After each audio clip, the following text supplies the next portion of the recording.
Bakit ang bait mo pag kaibigan ang kausap mo? Pag parents mo, bastos ka. Alam mo, ang parents mo, mas matagal mo yan nakasama. Ayan ang bumuhay sa'yo. Bakit sa parents mo, hindi mo binibigay yung tamang respeto? Kapag titingin ka sa mga kaibigan mo, nakangiti ka. Pag mag-meet kayo, ang saya-saya ninyo. Kinakamusta mo, parents mo hindi mo makamusta. Bastos ka pang magsalita. Hindi ka nga makalabas sa kwarto, hindi mo makausap eh. Remember, friends, yes, okay yan. May community tayo ng mga kasama natin, lumalaki tayo, mga kaibigan natin. Nasusharean natin ang mga gusto natin sa buhay. Mga kaibigan natin na sumasabay sa mga trip natin. Pero remember, your parents, ito yung mga taong talagang ipaglalabang ka hanggang kamatayan nila. In fact, sa sobrang mahal na mahal ka niyan, kahit ikaw nga mismo hindi mo sila kinakausap, nasa isip ka pa rin yan.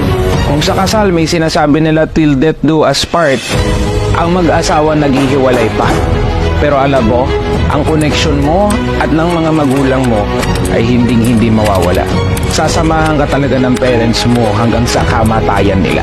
In fact, willing pa nga yang ialay ang buhay niyan para sa'yo. Kaya sana kung ikaw ay mabait sa mga kaibigan mo, mas triple times 5 times 10 sa mga magulang mo.